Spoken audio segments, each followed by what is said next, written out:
I the a-hole for secretly DNA testing my nephew because I didn't believe he was my brother's kid?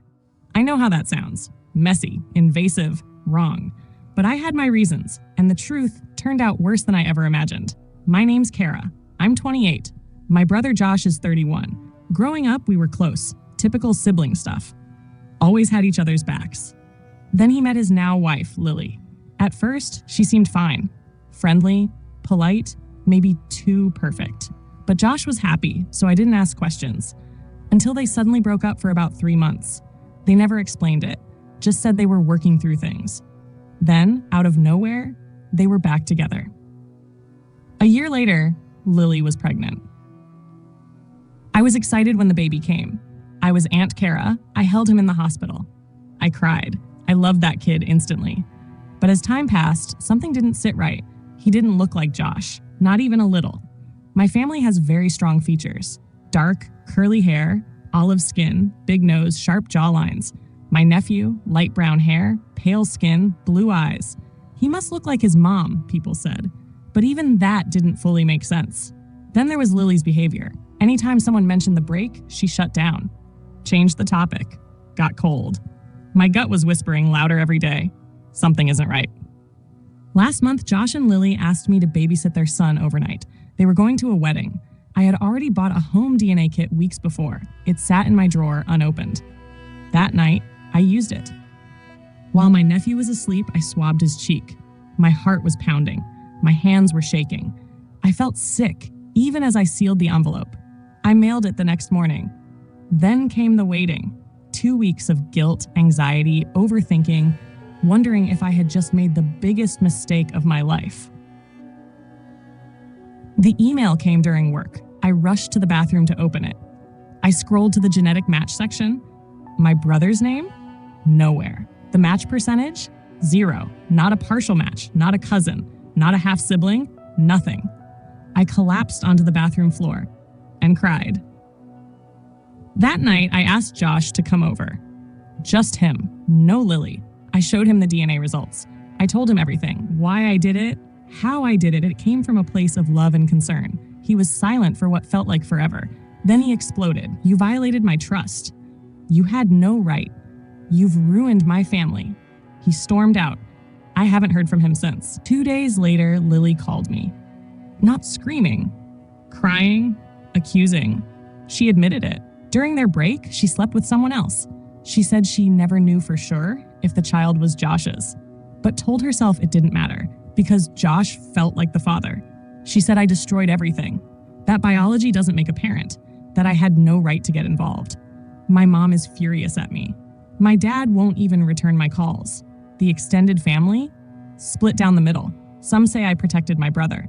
Others say I tore apart a family that didn't need fixing. I didn't do it to hurt anyone. I did it because I thought my brother deserved the truth. But now, I've lost my brother. I've lost my nephew. I've lost my place in this family. And I keep asking myself, am I the a-hole? Not just for testing the DNA, but for believing I had the right to uncover a truth that wasn't mine to find. It's been 3 weeks. Josh finally reached out. Just 5 words. You were right. I'm sorry. He told me he's moved out. He confronted Lily again. This time, she came clean.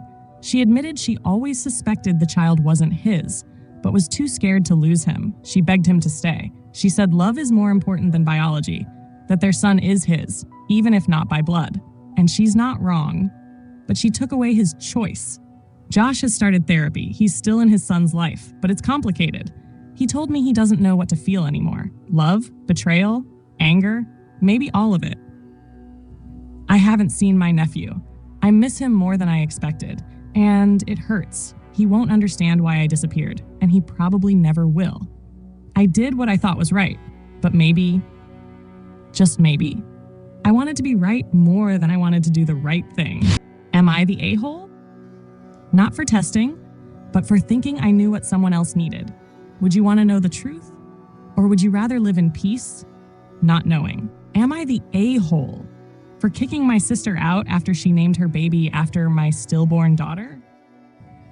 I never thought I'd be in a position where I'd kick my own sister out of my house, especially not after she gave birth. But here we are. I'm 32 years old, married, and currently childless. Not by choice. 3 years ago, my husband and I lost our daughter. She was stillborn at 34 weeks. We named her Aria Jade. It took us months to come up with that name. It was soft, melodic, and felt like the perfect reflection of what she meant to us. We had a nursery, we had clothes, we had plans. And then, just like that, she was gone. We buried her. We grieved. We moved forward slowly. We even got tattoos of her name. Every year on her birthday, we visit her grave and leave a little bouquet of white lilies. She was and still is a huge part of our lives, even if she never took a single breath. My younger sister, Kelsey, is 28. We were never super close growing up. She was the party girl, always impulsive, always chasing a new phase. But we got a bit closer after our mom passed last year. She got pregnant about 9 months ago. The father isn't really in the picture, but I offered to help however I could. In fact, she moved in with us about a month before her due date so I could help with the baby once she arrived. I cooked for her, set up a bassinet in the guest room, bought her postpartum supplies, the whole deal. She gave birth 2 weeks ago. Healthy baby girl. I was overjoyed for her. But then she told me the name. Her name is Aria Jade. At first I thought she was joking. I said, "Wait, are you serious?" She smiled and nodded. "It's so pretty. I've always loved it." I asked her if she was naming her in memory of my daughter. She looked confused and said, "No, I just thought of it a while ago and it stuck. I forgot that was your baby's name, honestly." Forgot. She forgot. I didn't know what to say. I just left the room. I felt like I'd been punched in the chest. My husband was livid. He said she was being unbelievably disrespectful. I tried to give her the benefit of the doubt. Maybe it was truly accidental. But even after I gently asked her to consider changing it, she stood firm.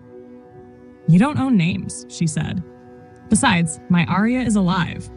You had yours, and now I have mine." That sentence broke something in me. I told Kelsey she couldn't stay here anymore. I said I'd help her find a place, but I couldn't live under the same roof while hearing my daughter's name over and over again like it didn't mean something deeper to me. She called me heartless, said I was punishing her and her baby for something trivial. She packed her things the next day and went to stay with a friend. Since then, the family group chat has exploded. Half are on my side, saying Kelsey was tactless and selfish. The other half say I'm unstable and projecting grief onto a newborn. I honestly don't know anymore. Was I too emotional, too territorial, or was I right to set a boundary? Am I the a-hole for kicking my sister out after she named her baby after my stillborn daughter?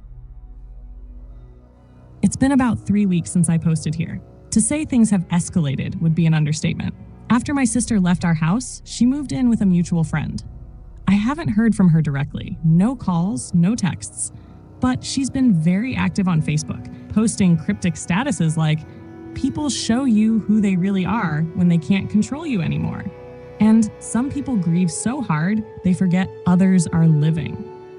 I've had multiple extended family members reach out, some siding with her, others staying quiet.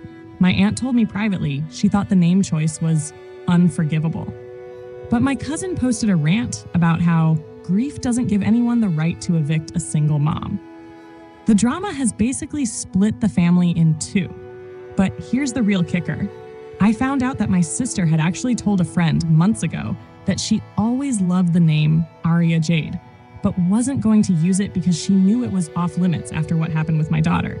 So yes, she knew. She remembered. She just decided it didn't matter anymore. That hurt more than the name itself. I also learned from my husband that she'd actually planned to make me her daughter's godmother. That feels surreal now, like a cruel joke.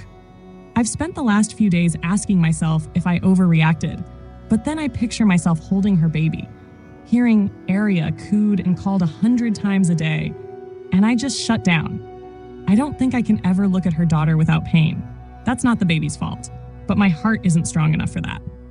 Kelsey's planning a baptism soon. She invited several family members, but not me, and that's okay. I've made peace with the fact that my relationship with my sister may never heal. I lost a daughter once.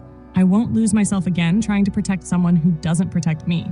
So to those who said I was the a-hole, maybe I am, but I'm also a grieving mother. and I chose my peace. Am I the a-hole for refusing to pay for my dad's cancer treatment after he disowned me for being gay? I never imagined I'd say this, but I just told my family I won't help pay for my dad's cancer treatment, and now everyone's calling me heartless. But here's the thing, he stopped being my father a long time ago.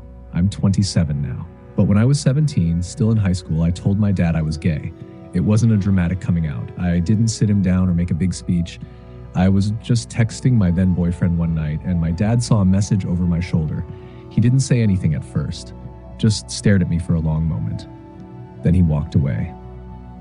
Later that night, he came into my room and told me to pack my things. No yelling, no slurs, just cold, like I was an unwanted guest. He gave me 2 days to leave. I asked if I could at least stay until graduation. I was 2 months away. He said, "Not under my roof." So I packed what I could, moved in with a friend whose mom was kind enough to take me in. That was the last time I ever lived with my dad. Over the years, I tried to move on. I put myself through college, got a decent job in tech, built a stable life. I never got an apology, never got a call, not even a happy birthday text. Occasionally, I'd hear updates through my half-sister. She was from his second marriage. She never treated me badly, but we weren't exactly close either. 2 months ago, she texted me out of the blue. "Hey, Dad's sick. It's serious. Stage 3 cancer. He needs treatment, and insurance won't cover everything." At first, I just stared at my phone. I didn't even feel anything. She followed up, "He doesn't have anyone else. Please, he's still your dad." "But is he?" I asked her flat out. "Did he ask for me?" She said no, that he wasn't ready to talk to me but would be grateful for the help. Grateful? 10 years. 10 years of silence, 10 years of pretending I didn't exist. Now I'm expected to drop thousands of dollars on the man who abandoned me just because we share DNA? I told her no. She begged, said he might die without treatment, that I'd regret this, that family is family, but that line only seems to apply when it benefits him. Now, I'm getting messages from extended relatives I haven't heard from in years. They're calling me selfish, cold. Some even said I was proving him right. That one stung more than I'd like to admit. But still, I haven't changed my mind. I'm not paying for a man who treated me like garbage for being myself. So, am I the a-hole for refusing to pay for my dad's cancer treatment after he disowned me for being gay? I wasn't planning to post an update, but things escalated. My half-sister showed up at my apartment last weekend. She didn't call or text, just rang the buzzer until I came down. She looked tired, like she hadn't slept. This thick folder in her hand, full of bills, treatment plans, printed GoFundMe screenshots. I think she thought if she showed me the actual numbers, I'd cave. She started crying almost immediately.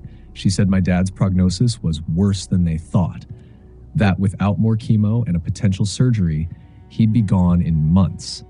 She said he still wouldn't talk to me, but he told her, quote, "He can do whatever he wants with his money.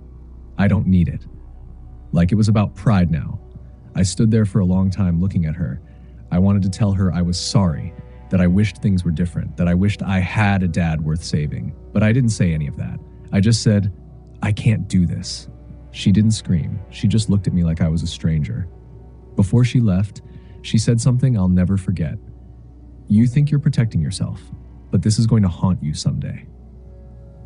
Maybe she's right. Maybe one day I'll wake up and regret not helping the man who gave me life. But today is not that day. Today, I'm still the kid who slept on a friend's couch while my dad pretended I never existed. And honestly, I think I'd rather carry the weight of this choice than carry the weight of being his son again. Long pause, soft music swells and fades. Would you have done the same? Or does the word family mean more than what they did to you? Let me know if you'd like.